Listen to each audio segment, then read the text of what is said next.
I heard rumors he's insane. A half-breed of a human and an elf. He hunted elves at first and then finally humans. He was neither one or the other because of his blood. That's why he went mad. It's a pity, really. This is the territory of Lord Varla.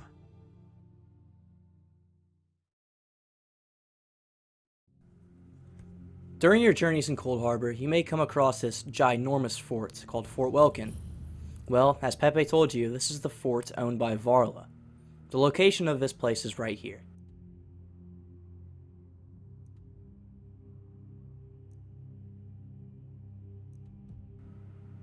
Why not go inside and take out this alien killer? Once you head inside, head on through this door. You'll come across some Alessian enemies sitting around a table for a family meal. Make sure to ruin their Thanksgiving by destroying them.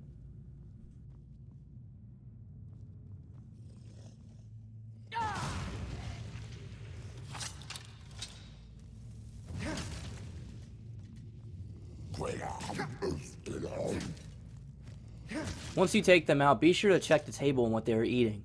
On the table here we can find a unique food item called Unthrapa. It has a display in the Legacy of the Dragonmore Museum, so be sure to take it if you haven't already. Now, this door here leads to another hallway similar to the one we just came from. This entrance leads back out to Coldharbour, basically another entrance to Fort Welkynd. That's pretty much all it is, so yeah.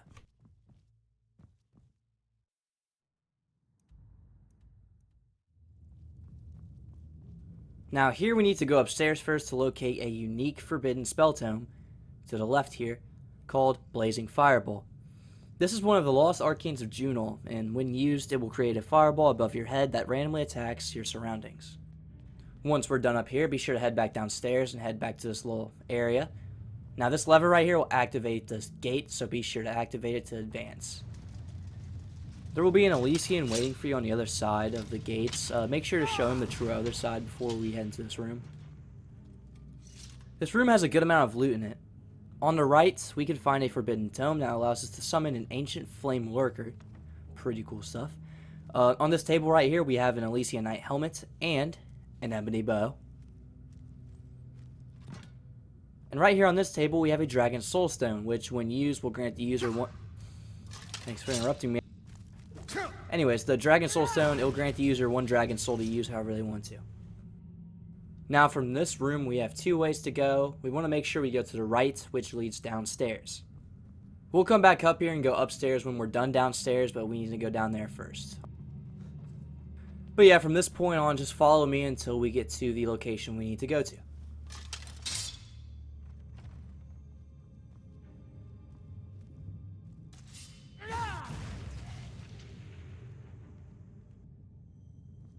Alright, so once we get to this door, be sure to open it up and you'll come across a pretty amusing sight.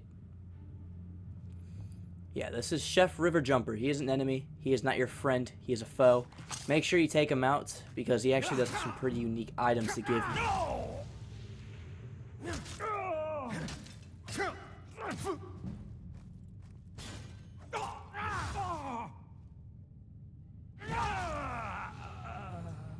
Pretty easy to take down. Once you do beat him, you'll gain karma, but be sure to check out his corpse because he has some Legacy of the Dragonborn displayables on his body, including the bloody Cleaver, which is effective against human races, the Chef's hat, which isn't a display for Legacy of the Dragonborn, but pretty cool. We have the Chef's ladle, which is a display, and we also get the frying pan, which is actually a shield. Kind of find that comical, but you also do get a bunch of food items off of him too, so if you want those, go ahead and take them. No one's really going to stop you. But yeah, on this chopping block right here, we have an Abbot Slorn's hide, so be sure to take that. And you'll notice there's a lot of cells here. There's actually a tie-in quest, which is a side quest for a knight that involves this cell right here. I'll go more in-depth over it once we actually go over that video. But yeah, once you get to that point of the quest, he'll be inside that cell. Now, inside this cage right here, if you look to your left, you have a forbidden tome.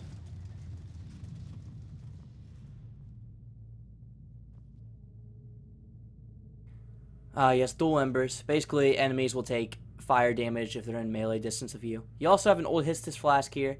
Be sure to take that. I'm pretty sure you might already have one, but it doesn't hurt to have a few more, you know. But yeah, once we're done here, we'll go back upstairs, and then we'll actually head upstairs.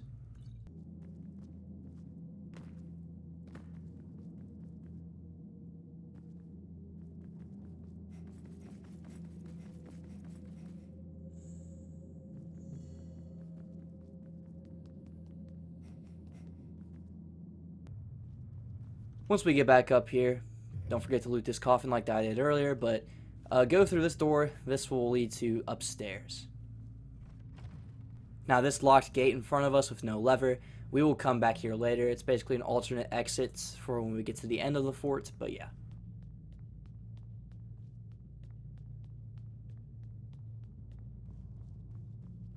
In this room, we come across a round table.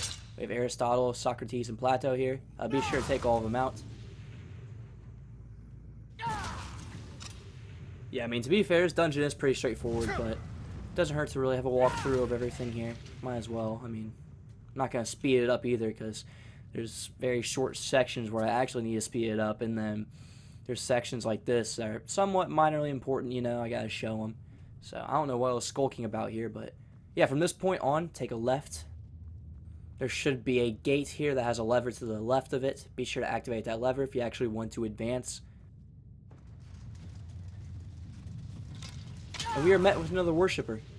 He is now in another dimension. Don't worry about him. Anyways, keep trudging along, head up these stairs, and we'll come across another door. Very interesting stuff. But on this side of the door to the right, watch out. We got enemies. And especially this Alessian knight. These guys suck. It can be pretty annoying to fight. But the priest, no worries. No worries at all. Now from here, go straight and then take a left. We'll head right here in a second, but we have a locked, apprentice? Yeah, apprentice door. There's a spell tome on the other side of it and some pretty good loot in here, so I definitely suggest lockpicking it and breaking in. Yeah, as you see to our left, we have a boss coffin, and we also have the Necromancy tome to summon Varla's Hounds. Varla's Hounds are pretty good summons too, so I definitely suggest getting this tome.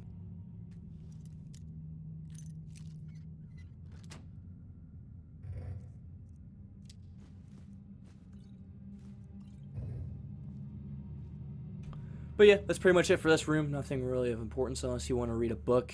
But yeah, head back out, and then we'll head this way now. Because if we go straight here and then look left, we'll come across a Belharza Dragonmaster Knight.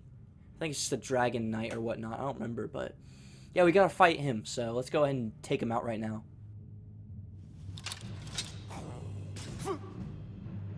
It's the good old Dragonrider Knights. These guys aren't too bad. They're a little bit tougher than the normal enemy. I don't really call him a mini-boss either, but yeah, it is what it is. Once you do take him down, though, you actually are able to take his armor set, which is really cool.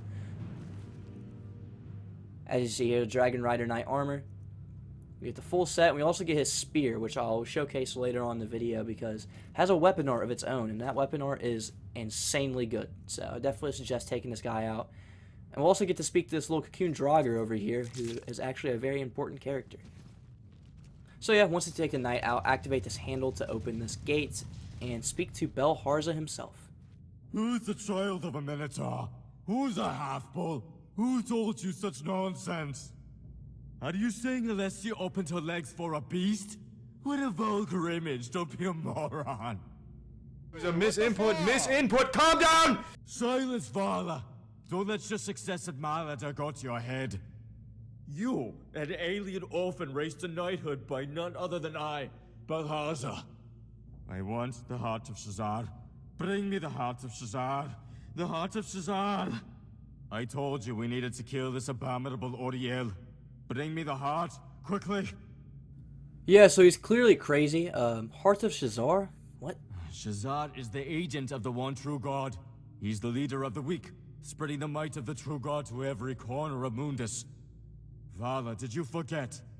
You should know this like a lullaby by now. Is your alien blood making you forget? Do you really believe what that bard said? Don't worry, you are a child of Shazar. This abominable Oriel has abandoned you, but I, Belharza, will never forsake you.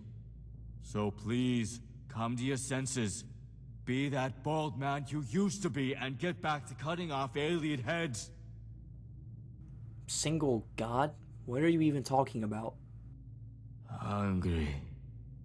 I am so hungry. Alright, well, if you kill Belharza, you actually do gain karma, so we're gonna do it, because he's also crazy and annoying. But yeah, you also have another reason to kill him, because on his body you can find Saint Sard's Ashes, which basically once you consume them, you will increase your health by 10 points permanently. So, pretty cool stuff. Anyways, that's really all of note of this room and Belharza. We'll actually come across him later on in the video, but yeah, if we go straight ahead, this area will take us downwards to that one alternate exit area I was talking about. We're not going to go there yet. We're going to wait till the end of the video. But for now, head up these stairs, and we will come face to face with Varla inside of his throne room. Now, there he is in all of his glory. When you walk up to him, you notice that the Eye Maruk is reacting to something. But before we go talk to him, follow me to find some soul-shriven remains. Yeah, they're not called soulless remains anymore. They're called soul-shriven remains. There's a hidden one up here in this fire. Make sure you go ahead and grab that. And then we'll go back down, and we'll go ahead and talk to Varla, see what he has to say about us intruding on his fort. Miserable wretch. What are you doing in my fort? So we had three options. The Heart of Shazar option we won't get unless we talk to Belharza, so let's go ahead and say that one. That heart is nothing but a stupid tale of an old man. I have no intention of looking for it. The mythic era ended long ago. Now, if we tell him that we want his head, he'll become hostile and attack us. If we say, I'm just passing through, he won't. Then pass.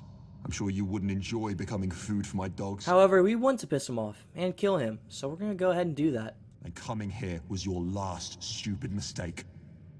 Varla can be a pretty tough fight, especially with his hound dogs attacking you the whole fight. Obviously, I'm on novice mode, I have a lot of damage, so like they weren't that bad. This fight in general wasn't too bad, but basically Varla, he likes to one-hand his Shotel and use his Ebony Parrying Dagger as a shield, and we'll get more into that later when we look at his inventory, but yeah, he's basically a one-handed warrior. He's pretty quick and agile with his attacks. He has an alright amount of health. Once you do defeat him, though, you'll gain karma.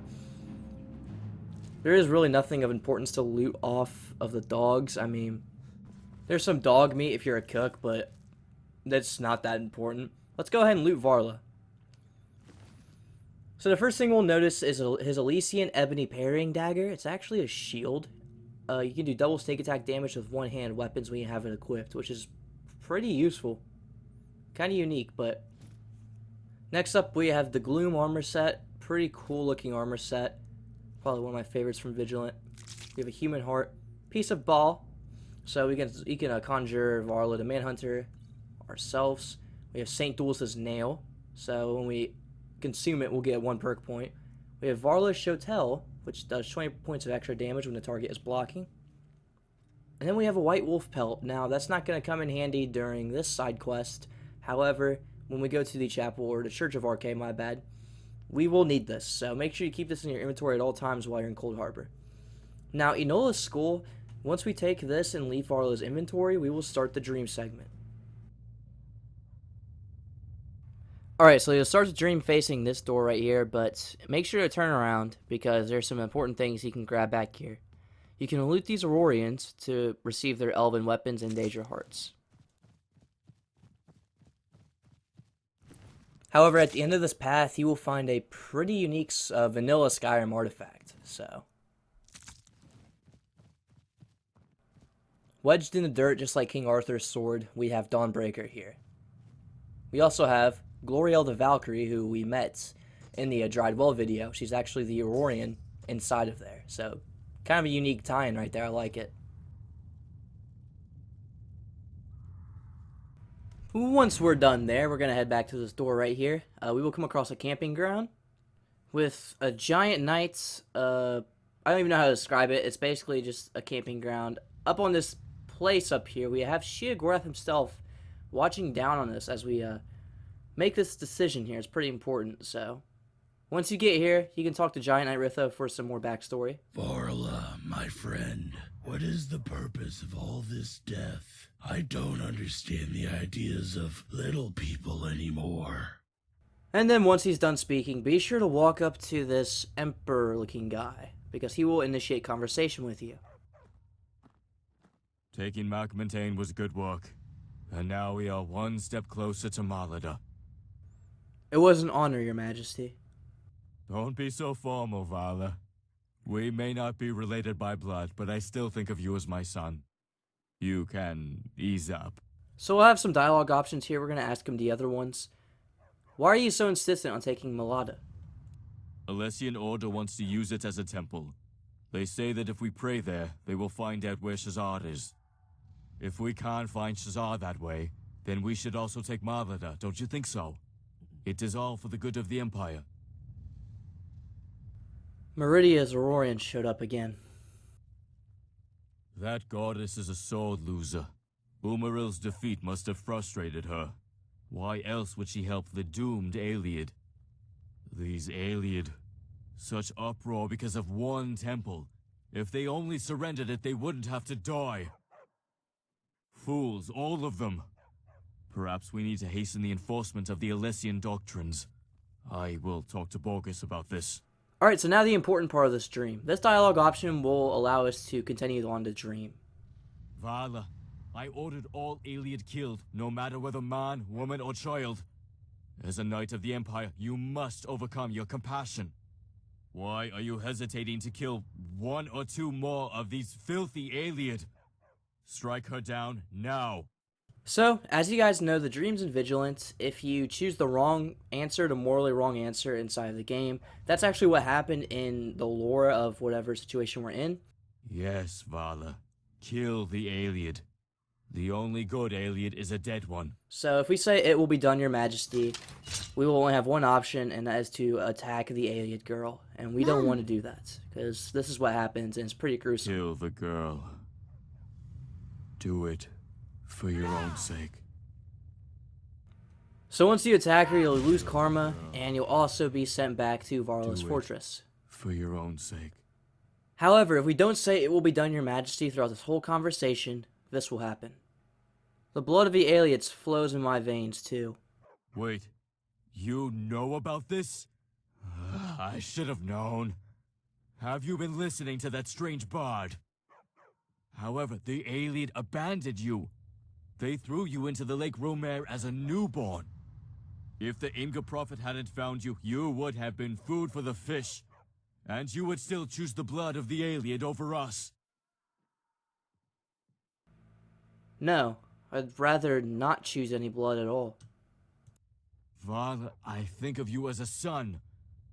Would I raise you to knighthood otherwise? I raised you as a human child, as a child of Shazad. So why don't you raise your sword with a brave cry and let it fulfill its purpose? I do think of you as a father, Your Majesty. I care very much for you. So you must strike down any Ayleid who would deceive you. Please understand. I have made my choice. Please spare this girl's life. I understand. Fine. You and I are through from this day forth. Take that filthy girl and go wherever you think you can find your happiness. Thank you, Your Majesty. The last ship to Aelinor will sail in 3 days. You should board it. So yeah, we will gain karma and we will be teleported to some docks. The girl who we spared, her name's Enola, will be right beside us. If we walk up towards this familiar looking bard, we'll have some unvoiced dialogue. I don't know why it's unvoiced for me, but yeah, we're just gonna go ahead and skip through this. Yeah, you guys can go ahead and read this if you want, it's just sped up.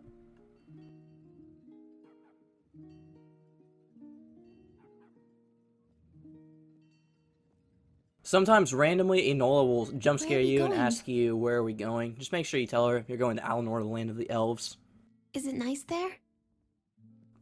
Very nice. Come on, let's go. Yes. Here on the docks, we have some unique interactions we can have. If we talk to Giant Knight Ritho over here, he will Okay, then. Yeah, just talk to Giant Knight Ritho. I wish you good health, Varla. Leave the worries of the Empire to us and live a good life. And then all the way at the end of the docks, we will come across a familiar Khajiit.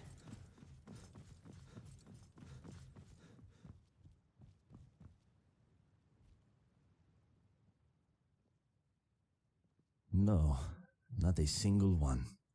And to think Jazan was using golden coins of Alessia as bait. That damn bard deceived Khajiit. Apparently he's fishing with gold coins. Anyways, yep, once we're done here, all we need to do is just walk towards to where white wolves are at and walk onto the ship.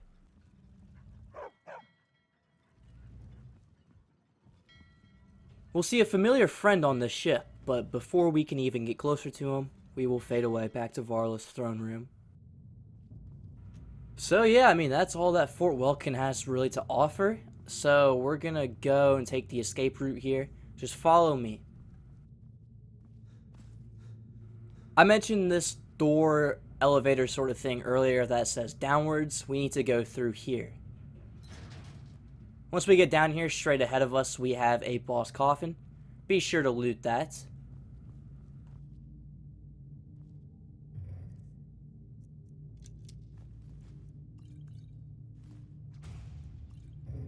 And then once you're done looting that, be sure to activate this lever to open this gate. This will take us back to where we can go upstairs or downstairs.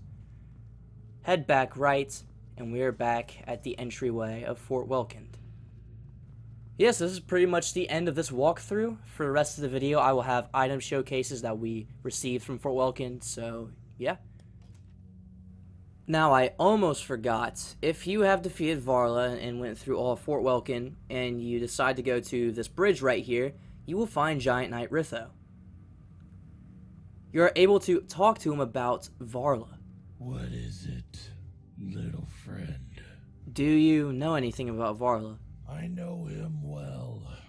I miss the days when my friend Varla served Emperor Belharza with me. He was very brave and a kind man, like a brother to me. But he's changed. He was swallowed by the fear of humans. It drove him mad, and he started hunting his own people. They called him the Human Hunter then. Now, if we have killed Varla, we will have two options to reveal to Giant Knight Ritho we did. If we say, I killed Varla, he's as dead as his dogs. You dare insult my friend in front of my face? You little fool. Ritho will get incredibly pissed with us, and we don't want this because we can actually get a unique weapon off of him if we tell him that we freed Varla's soul. At last, Varla is finally free. Little friend, I thank you. Please, take this as a sign of my gratitude. He will give us a Belharza's Dragonmaster Knight's Spear. Now, if you guys watched the Grey March video and you've killed Ritho, you will actually get this same spear. However, this is a two-handed variant, not a one-handed variant like the one you get from Ritho. This one actually has a display in the Legacy of the Dragonborn Museum, unlike the one-handed variant. I will showcase this weapon and its weapon art at the end of the video.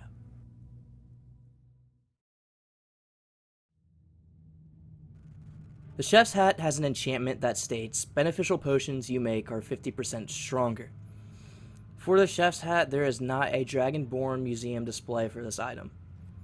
However, for the Frying Pan there is, but the Frying Pan has no special enchantment that comes with it.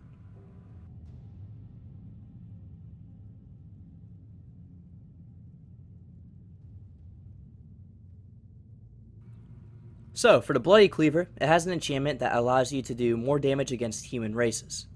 The Bloody Cleaver does have a Dragonborn Museum display. Now we have the Chef's Ladle, which has a Legacy of the Dragonborn Museum display, but has no special enchantment that really comes with it. Both of them are one-handed weapons.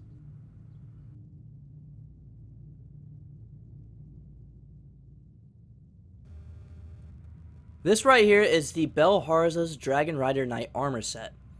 Now, this armor set doesn't have any unique enchantments, and it doesn't have any displays in the Dragonborn Museum. And then this right here is the Belharza's Dragonrider Knight Spear. This does not have any unique enchantments and doesn't have a display in the Dragonborn Museum. However, it does have a pretty cool weapon art. The Black Dragon Shout will basically just charge and unleash the roar of a black dragon, basically unrelenting force, but with a weapon art.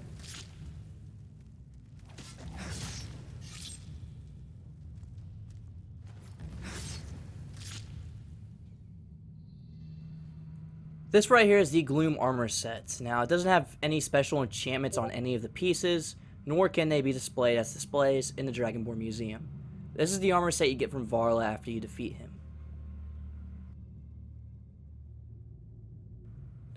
Up first, we have the Alessian Ebony Parrying Dagger. Now, this is a dagger that can be used as a shield.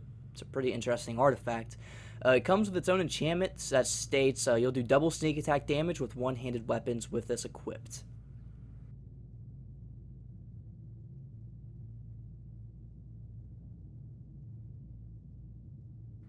Now we have Varla's Shotel.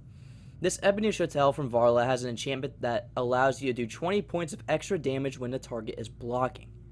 This item does have a display in the Dragonborn Museum.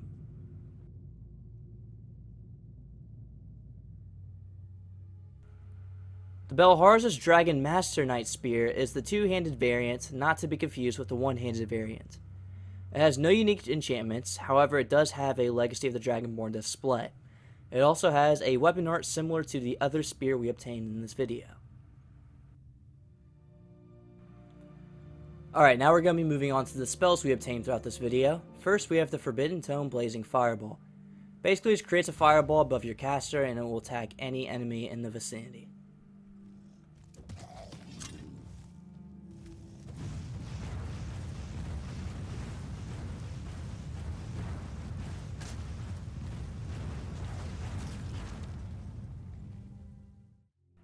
Next up, we have another Forbidden Tome called Conjure Ancient Flame Lurker. Basically, we'll just summon an Ancient Flame Lurker for 60 seconds. I'll show you guys what it looks like here.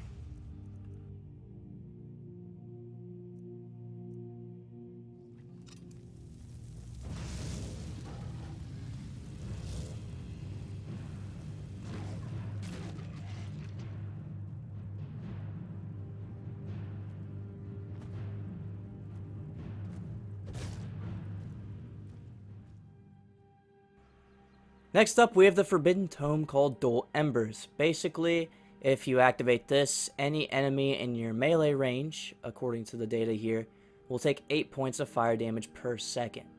Targets on fire are also slowed down and they take extra damage. It's a pretty overpowered spell. I definitely suggest picking this one up and using it.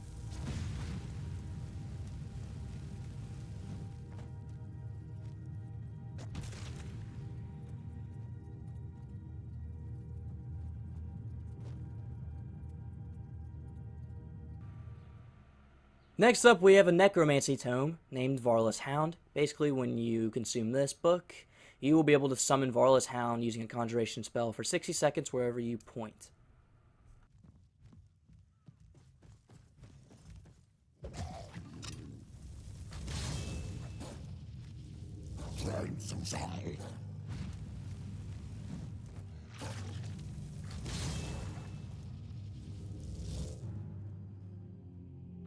And finally, we have the Piece of Bal, Varla the Manhunter.